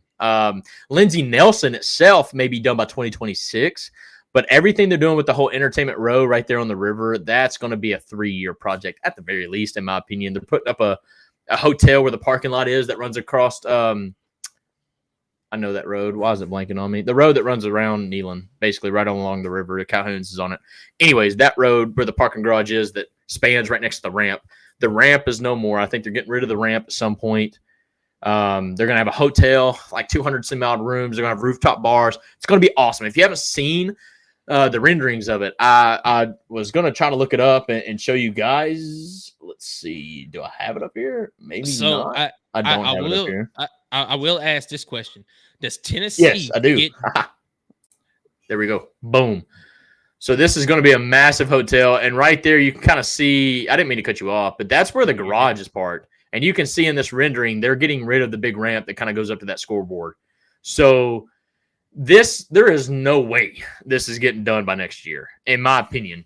But I think when it does get finished, in a span of 5 years, we're talking about Neyland Stadium, it's obviously always been one of the loudest stadiums in America, but it has been a little old. It's been a little ancient. You're possibly talking about one of the coolest at this point, fan-friendly environments at that, because let's just be honest, not everybody likes going to the bathroom in Neyland Stadium, and that's okay, But anyways, I think that's getting a whole new look to it. It's going to be very awesome. It's going to be a spotlight. It's going to be a spotlight in College Sports City. But I do have to ask you this. Which construction gets done first? Construction at Tennessee for baseball and for the football stadium, or Vanderbilt's football stadium? So Vanderbilt's renderings and it's actually okay. EA College Football, it's already done. So I can look at it already. Yeah. It's way better than the cranes holding up the scoreboard. I'll be honest. Yes. It's solid renderings. But my thing is, look really nice. Why would they do all those upgrades for the visiting team? I just don't understand why they would make life better for the visitors. That just makes no sense to me. I don't know. That's just. And do they have TDOT working on it out there? Is that why it's taking so long, or what's going on with that? TDOT. Yeah. Tennessee. I don't know. Tennessee Department of Transportation. Yeah, I was trying to think of, yeah. It always takes them so long to get road construction done. So I figured maybe they were doing construction on a stadium. So. Well, dude, let's get this thing rolling. Let's go to the final segment of the day, and let's talk a little bit about Alabama and their schedule predictions. Yeah, so and the chat box is just, I'm not even showing all that. I mean, they are going crazy, man. We appreciate y'all tuning in. Hey, guys, we are at 297 subscribers. Look, I don't want to beg. I never usually beg. A lot of shows beg for it at the beginning of the show. Who's going to be 300, though? We got to get to 300 in this show. And you've got about another 20 minutes to do it. So, come on. If you're not subscribed already, please do so. We appreciate you guys living it up in the chat box. And we'll try to get to all the chats as possible, as long as they're somewhat on topic. But we're going to move right on along to segment 3 here. Michael, tell us our sponsor. Yep, our segment 3 sponsor is Kaizen Painting. Do you want a colorful life? Kaizen is a painting and drywall company that provides residential, commercial, exterior, and interior services. At Kaizen Painting, we understand the importance of a beautifully painted home and properly installed and repaired drywall. We're here to bring your vision to life. We care about providing you with a personalized, efficient, and quality service. If you live in Knoxville and surroundings, contact us for a free estimate at kaizenpainting.com. Color your life the Kaizen way. And we're going to get right along. I feel like he's trolling here, as always. But he said, No. This is actually factual. I have seen some of the renderings for it. It's going to look awesome. But there's nothing special on the scoreboard like them beating Tennessee or something. I just felt like that was a troll comment. I felt like that was a okay. Maybe not. No, I haven't seen the renderings, but I mean, okay, sure. Maybe I'll look it up. But Alabama this year, this is a manageable schedule, which is good for Kalen DeBoer in his first year. I mean, you don't play Texas because you played them the last 2 years whenever they were non-conference. You do get Georgia this year. Which is awesome that they actually played them in a regular season, which they haven't done in, years. But it's a typical Alabama difficult schedule as well. Starting off the year against Western Kentucky, that is going to be a win for Alabama. South Florida in week 2. Alex Golish, he's gonna come up and he's gonna get a win against Alabama. No, I'm joking, by the way. No, But, I wouldn't have. I mean, you seen the game last year under Nick Saban. But hey, did you see the comments hear the comments Alex Golish made about Alabama, and there's another Power 5. He said Alabama gets to come to USF, didn't he? They get to play us. So yeah, a little bit of bulletin board material right there from former assistant coach. Now, Skeeter brings up a good point. What really has changed at Alabama? Nothing really. I mean, we all know Nick Saban still has an office there. Yeah, he's probably going to be the athletic director soon. So did they get a new head coach though? Is he really the head coach though? If Nick Saban's still there? Good point. Exactly. Very good point. All right, keep going. You do travel to Wisconsin in week 3, and I will say this: I think this is going to be a tough game. First off, it's at Wisconsin, but I believe in Luke Fickell out there at Wisconsin. I think that he's going to turn that program around. I just don't think he is there yet. So Alabama goes to Wisconsin and gets a win. For the sake of the whole Big Ten SEC conversation, Alabama, do your job. Just take care of them. Yeah, absolutely. You do get a bye week before you play against Georgia. Georgia also has a bye week before they play Alabama. Alabama gets this game at home. But Georgia wins the ball game, and it is kind of the same reasons that I talked about Oklahoma. We don't know exactly what Alabama under Kalen DeBoer is going to look like at this point. I think there's still going to be some things being figured out at this point in the season, which is why I have Georgia winning the game. I'll say my comment for my pick. But yes. Okay. I agree. Vanderbilt, that's a loss, But Vanderbilt, Alabama's next, aren't they? No, that's a win for Alabama. You also gonna get it. Okay, that took a second, but I got you. Back when Vanderbilt started 2-0 and they thought they were hot. Hey, they showed Alabama some real SEC ball. 59 to nothing. Yeah. Whatever, man. What are you gonna do? Yeah, South Carolina. That's gonna be a win there. I'm not gonna lie. I went back and forth and back and forth on this game. How home are you? Come on, because you already said we're beating Oklahoma, so let's hear it. And look, I know I'm stalling here, but I went back and forth on Alabama's schedule and on Tennessee's schedule for this right here. I do have Tennessee winning. It's going to be a very close game, but I think the kneeling factor does get it done for Tennessee in year 1 under Kalen DeBoer. So you have Tennessee starting 7-0. All right, I like to hear that. Maybe we'll you ain't tricking nobody, dog. By the way, for anybody not listening or for everybody listening and whatnot, we do Tennessee's last. So it's not doing it last because we think they're going undefeated. Well, Michael might think they're going undefeated at this point, but we're just doing Tennessee's last because we're Tennessee boys. So we're doing everybody else's schedule and then doing Tennessee's. Which, if you've been paying attention, you'll kind of figure out what our picks are by watching these segments. But all right, so I'll give you a teaser. I do have Tennessee losing at least one game. So well, I mean, I hope so because if not, all right, go ahead. Yeah, Missouri and Skeeter, I know you're still watching. I've got Alabama winning this game. And you got a fan. It is, yeah. He said, that's my boy. Yeah. Skeeter, I do have Alabama winning this game. And it is strictly because it is at Bryant-Denny. And I think we're going to finally start seeing Kalen DeBoer's team figure some things out that maybe against Georgia they didn't quite have figured out. You get the Vanderbilts and South Carolinas to really figure some things out. I think that Tennessee game, that's why I think it's going to be so close, is they're going to have finally figured some things out. Yeah, I know. Go ahead and boo me on that one. But I do have Alabama getting a win against Missouri. At LSU, we said it earlier. God, he's coming out of the throat, bro. God. All right. Well, we appreciate you sticking around. Yeah. At LSU, Alabama does get a bye week before this one. I think we talked LSU also gets a bye week before this one. I've got Alabama winning this one, but this one could go either way. Ooh, you got them going on the road to LSU getting a win. Kind of Yeah. contradicting yourself there a little bit, but it's all good. Look, I'm not. Well, hey, I'm not trying to hate. I'm just saying. Hey, I had, when we did LSU's prediction, I had this as one Bro, of LSU's 2 losses. I'm about to report my first comment of our career, and whatever, dude. You know what, chat box? I appreciate you guys. Yep. Mercer documentary to listen to. Bro, don't do it. Maybe find one with like how to not lose 3 toes or something like that. Anyway.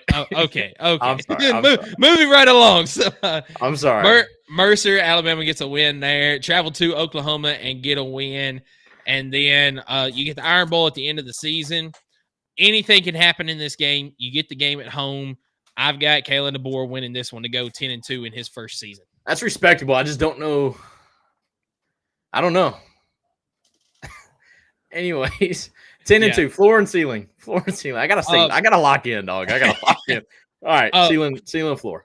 Floor for this team. What I think the floor is 8-4.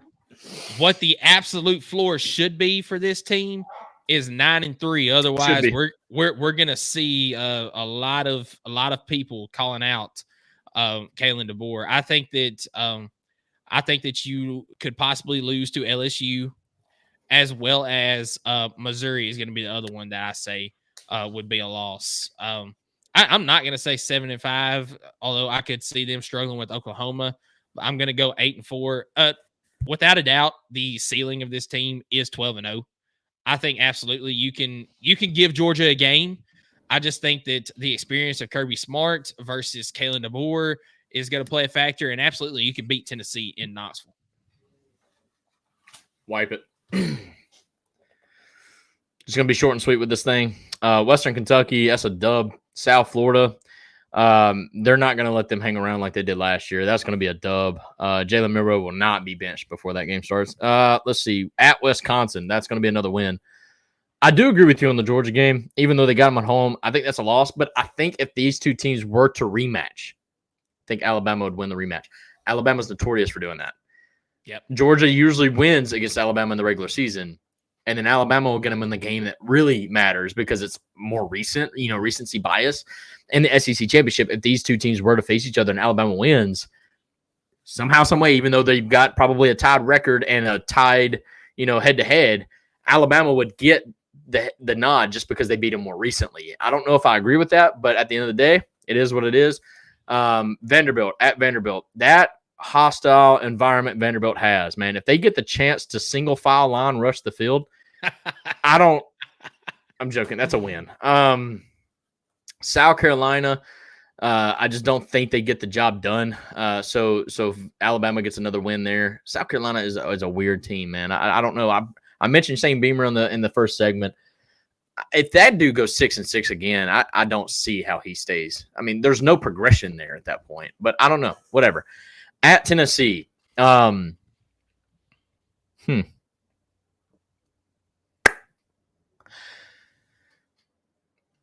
actually got us pulling out the win on this one. I got us losing to Oklahoma, but I think at home, our team is pretty daggum solid at home. I think we're like 14-1 in the last 2 years at home, and that only loss coming to Georgia last year.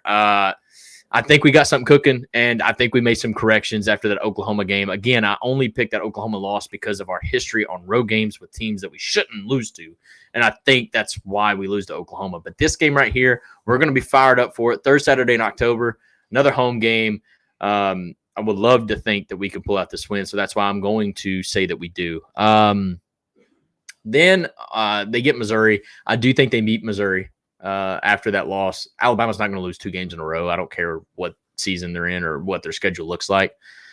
They go at LSU here. Tough game, tough environment, but I do think Alabama gets it done. I think they beat LSU. They beat Mercer, and I think they beat Oklahoma. But I think Hugh Freeze gets it done in the Iron Bowl. I think they lose to Auburn in the Iron Bowl. I think Hugh Freeze had them done last year, but unfortunately, I don't even know how to explain that play in the last year's Iron Bowl. I mean, they seem to have the craziest final plays of a football game that you could really ask for. But I think Hugh Freeze, and I kind of called it when Auburn made the hire. They hired a guy that they didn't care could win a national championship, because I don't think Hugh Freeze is that guy. But they got a guy that they know could beat Nick Saban. And that's why they went after Hugh Freeze. Now, it's kind of weird now because Nick Saban left after that one. I think Nick Saban knew that. That's why he's like, whoo, we got past Auburn. I'm out of here. I don't know. But I think Auburn and Hugh Freeze gets it done over Alabama in that final game. Alabama will be 9-3 this year. I think their floor. You think Missouri beats them? Yeah, I mean, it's possible, but I'm just not. I'm not giving Skeeter any more love than what he deserves. I'm joking. I love you, Skeeter.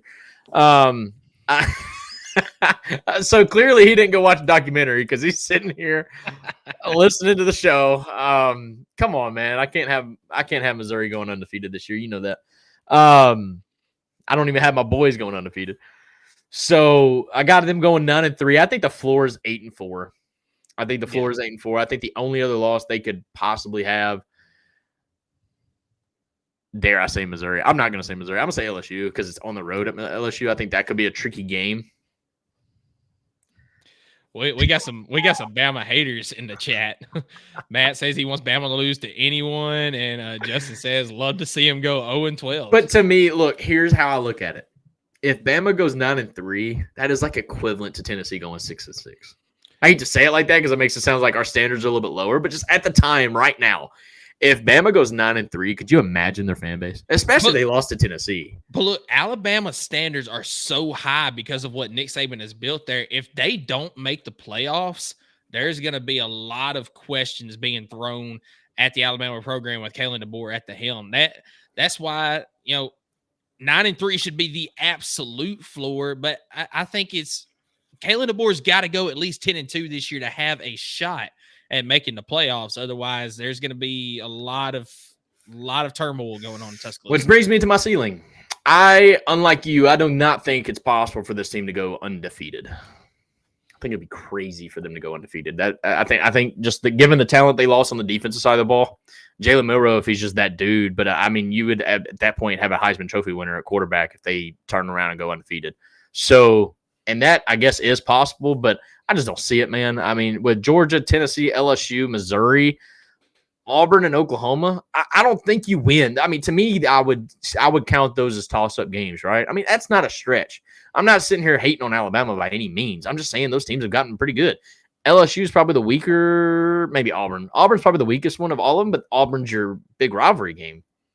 So, I mean, I guess you could argue Oklahoma, but you go to Norman. So it's just weird. I think those are some toss-up games, and I don't think they go undefeated in those games right there. So, yeah, man, I got them going 11-1 as the ceiling, 8-4 is the floor. I got them going 9-3. And, I mean, under his first year, you give him a little bit of a slide, but if he doesn't do anything better than 10-2 in his next season, Alabama's got some worries, which is crazy. Talk to me, because if you go 10-2, you do make the playoff, and at that point, I think it's just all on how you perform in the playoff.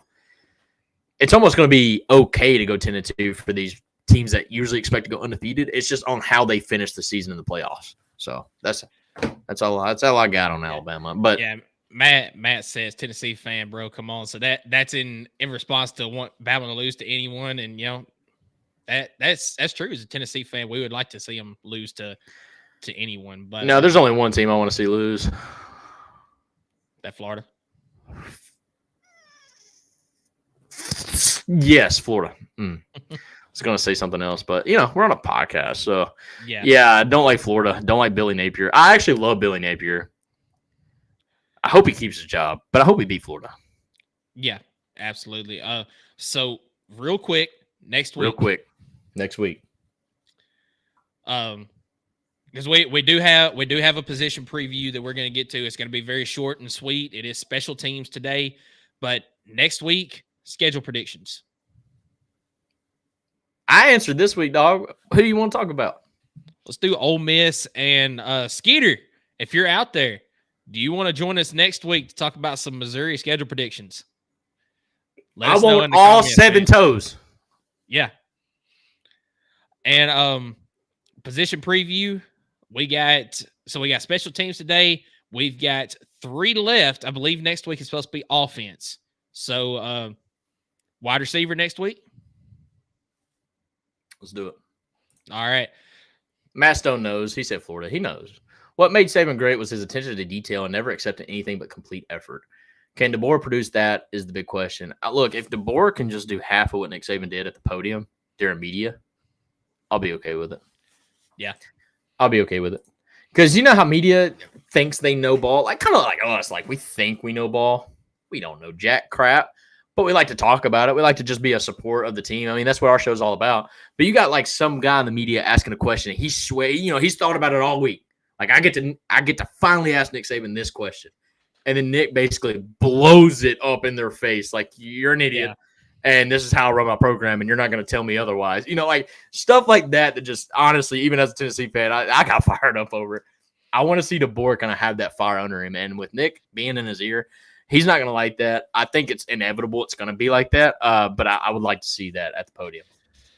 Skeeter, unfortunately, Jeremy Pruitt is no longer here, so we don't have the McDonald's bag.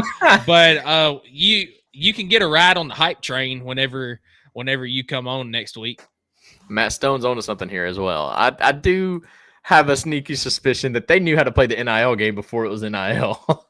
Absolutely. But every program was doing that. So, I mean, you can't just – I think they just did it better. And honestly, by year 10 at Alabama, Nick Saban could walk into anybody's living room and just kind of – which one do you want? Do you want 2? Yeah. Do you want 3?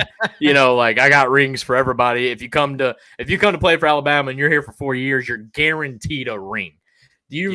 Could you imagine the power that has over recruiting? So, it's crazy. So that's just the way it is, man. And Tennessee's getting there. We're getting there, and kind of want to talk about it. Obviously, Fajon Brandon, big recruit, 5-star, number 1 recruit in the class. Big pickup for the Vols for the 2026. Great start to that class, let me tell you. Yep. But also the 2025 class, we got a major commitment coming up next weekend. Yes, we sure do. That being 5-star offensive tackle David Sanders. He's going to be making his commitment next week. I thought it was going to be down to Tennessee and Ohio State. It looks like it is between Tennessee, Nebraska, and there's a third one, SEC school. Is it? I don't know. Alabama, maybe? I don't know. I know he's wearing Ohio State stuff for his pictures, but I don't think that means anything. But Skeeter has just on live podcast declined the show next week. That's unfortunate. We really wanted to have Skeeter on the show. really wanted to have Skeeter on the show, but he just, you get that sometimes. So it is what it is. That might be the best moment of the podcast right there to me. Your response to that just made my night, man. But hey, clip it, Skeeter. Yeah. But hey, we have gone super long tonight, longer than we planned on. But real quick, we do want to hit the special teams for this year. Not a whole lot to say about this because I think it's going to be pretty straightforward. We do have Jackson Ross going to be your returning punter, and Jackson Ross is a dynamic athlete as well. I know Tennessee is not Shane Beamer's South Carolina crew. They're not going to pull out all these trick plays and stuff like that. But because of the athlete that Jackson Ross is, I would not be surprised if you see him take off and run or throw a pass downfield on a fake punt at some point. He's known to have a very strong arm. I think last year he was like 3rd on the team as far as arm strength. Of course, you're not going to beat Joe Milton. I think last year they even said he had a better arm as far as strength wise than Nico did. Yeah. I mean, he's got a fantastic. Well, he was always joking about having a stronger arm than Josh Heupel in the preseason. So that was kind of fun to see. Yeah, but he's a fantastic athlete. We don't really know as far as place kicker who that's going to be, but we're pretty sure it's Josh Turbeville. He was the guy that came in after Chase McGrath, or sorry, not Chase McGrath. That was 2 years ago. Who was the Indiana transfer from last year? That was Campbell. Was that his last name? I think so. Yeah. God, I can't remember. But I can't remember his first. Sorry, I was so distracted by every single extra point. We had an injured offensive lineman for some reason, and I hope that changes. I don't know if that should be in this preview, but I mean, we're doing special teams. But My God, dude, if we have another injured offensive lineman after a freaking extra point, I might lose my crap. And the season hasn't even started. But I wonder. I haven't seen any camp like preview or intel, but like I wonder if they're practicing that right now. I want to know how many guys went down after an extra point. It's beyond me. I don't know what they get out of it. They're already going to probably a commercial timeout. It just eats in my bones, but whatever. Anyways, if they're seriously hurt, I feel really bad about everything I just said, by the way. But yeah, it's just kind of shady that it felt like it's after every single extra point. Oh, I've definitely got conspiracy theories about that. But yeah. Okay. Josh Turbyville, I believe, is going to be your place kicker for this year. Returners. I think Boo Carter will be your main punt returner and probably going to be on kickoff returns. Who do you think? Boo Carter, I think, is an easy one. I think you're going to see Squirrel actually return a little bit. Either way, I am excited to see who is the actual go-to on the returner because I want to see who replaces D. Williams. D. Williams was the closest guy I could remember to kind of like the Evan Berry guy. Anytime he got the ball in his hands, you just felt like it could go. And I want to continue to have that feeling. Our special teams, that's such an underrated unit for our team. And it just capitalizes that much more on the whole, defense feeds the offense. And when you have a special teams player that can kind of be that electric igniter, so to speak, for the offense to really flip the momentum in a game, especially on a road.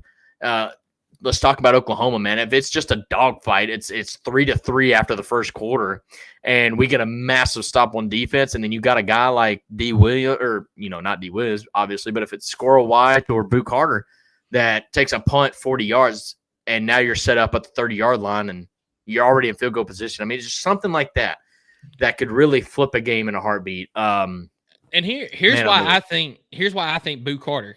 He was an athlete. He was recruited as an athlete coming out of high school. Absolutely could have been a running back or a wide receiver on this Tennessee team, but because of the depth at those positions, he was probably going to be better suited for defense, which he also played in high school and was very highly recruited because of his defense.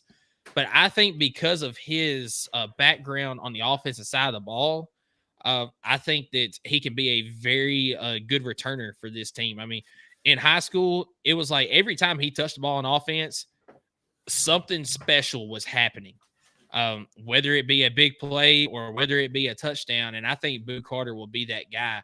A third guy I want to mention, but I don't see him as much returning just because of what he's going to do on the offensive side of the ball, Dylan Sampson.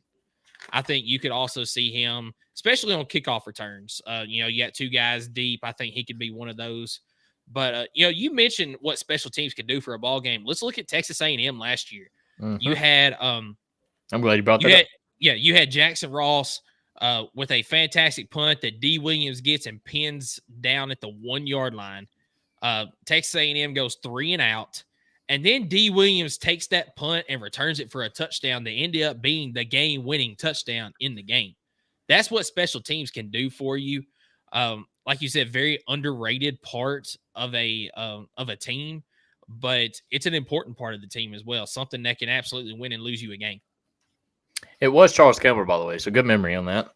For the place kicker for last year. I was just kind of flipping through to kind of see if I could get an idea of who else could kind of be a returner. But you look at a guy that obviously it's got to be a position where you got depth. Yep. And that's why I mentioned a guy like Squirrel White, because when you put a guy in a position to get hit the way they do when they return a ball, you got to make sure you can replace him. That's why it's kind of hard for them to play a starter, which may be why Squirrel White won't be that guy.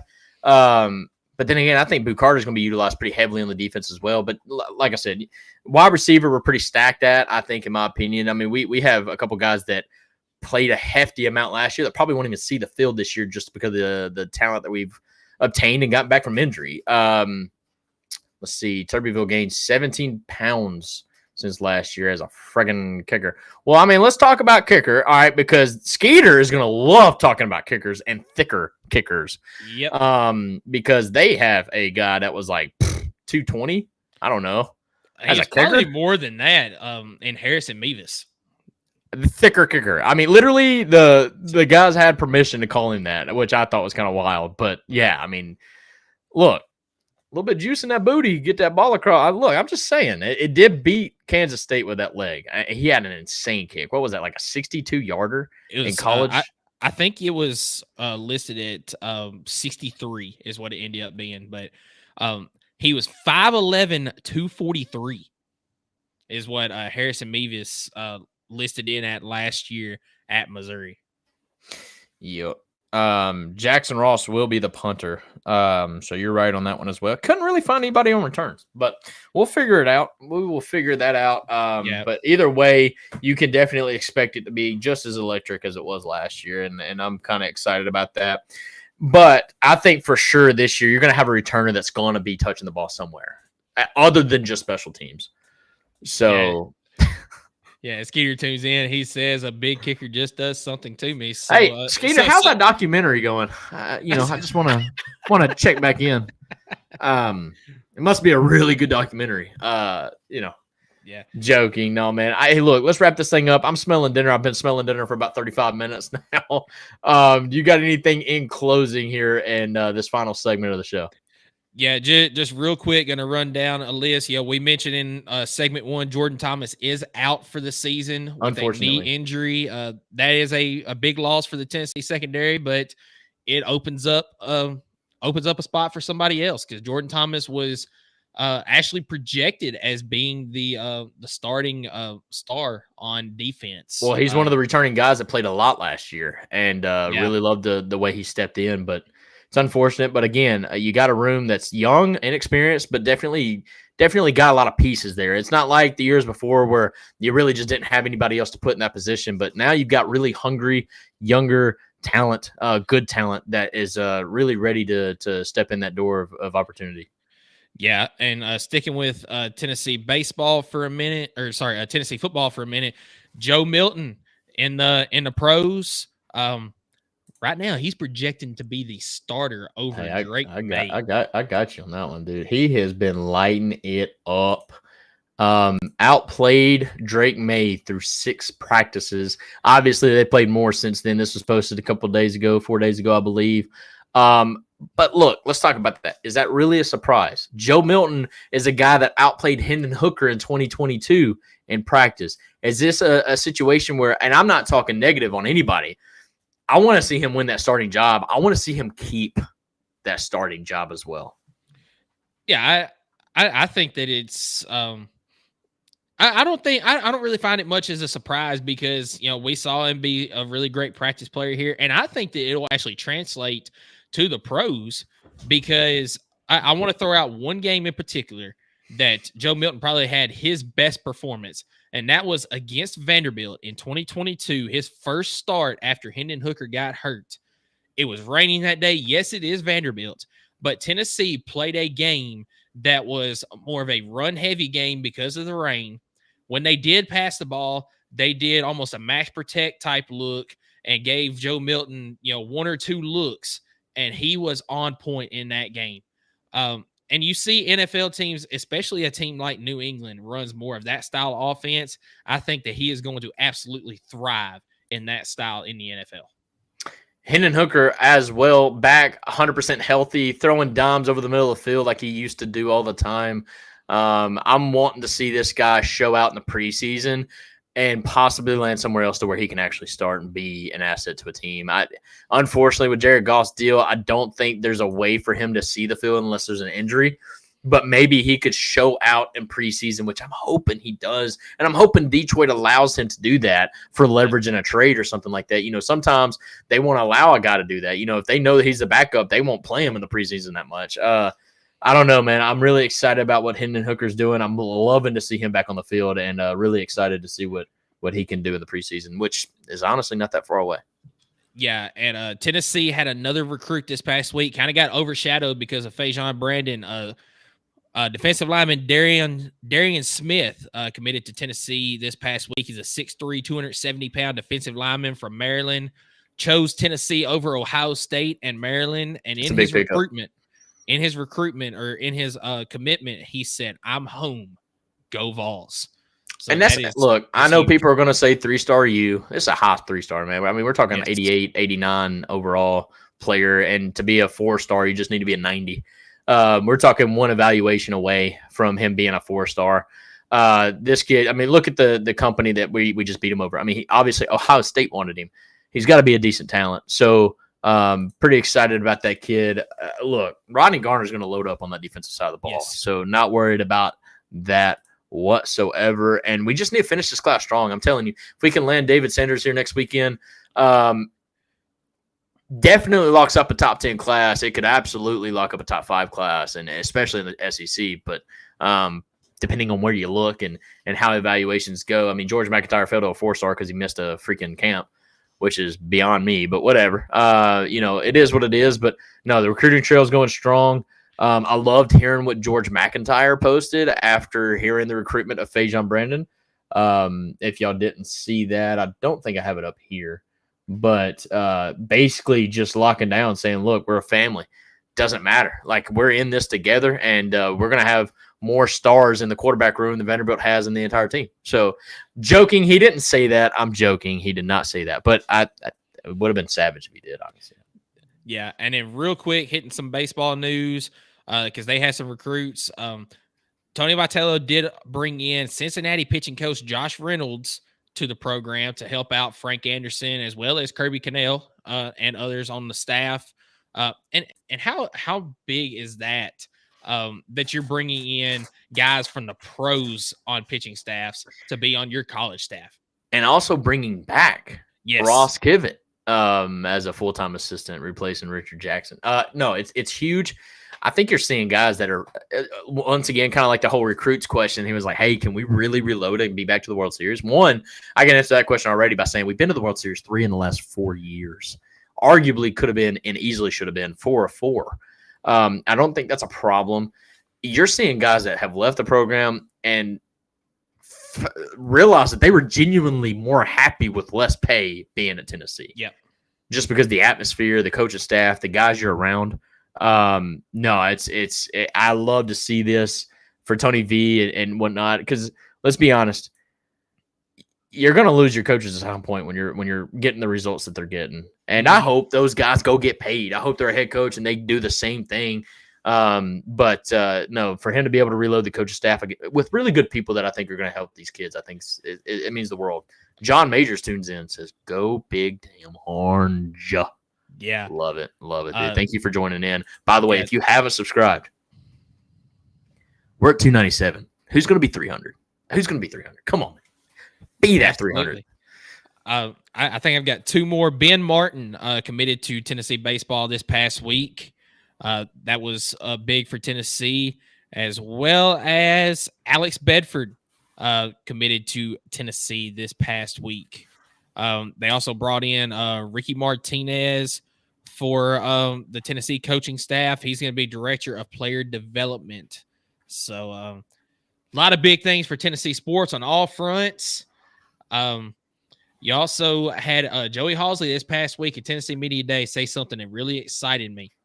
He said teams are having to start preparing to play 17 games if you plan on winning the national championship. And every time after that, when he talked about a player, he said he's ready for 17 games. It's the mentality you got to have, man. We're winning the championship at some point. Yes, sir. So, yes, sir. Well, dude, I don't think I have anything in closing, so we're going to wrap this show up. Sorry, we're going to try to keep this under 2 hours, and we got a minute and a half to do that, but we're just going to go ahead and close it out right now. We appreciate y'all tuning in. We had the chat box going crazy all stream long, and that's actually crazy considering how long we were live, but we appreciate you guys as always. Next week, be sure to tune in. We're going over a couple more predictions over, I believe, Missouri and Ole Miss, and we're also going to do wide receivers. receivers. What'd you say? Wide receivers. Love it. All right, dude. Yeah, we apologize for the Facebook not working. We will get that sorted out next week. We're going to Lock in. post it on Facebook. Lock in. But guys, appreciate you tuning in. Go Big Orange. Go Big Orange. I'm a ball for life, y'all. I bleed orange and white, y'all. I will till I die, y'all. I'm a ball for life, yeah. Raised up on John Ward, giving 6 in the checkerboard till I'm gone. Go Big Orange, I'm a ball for life.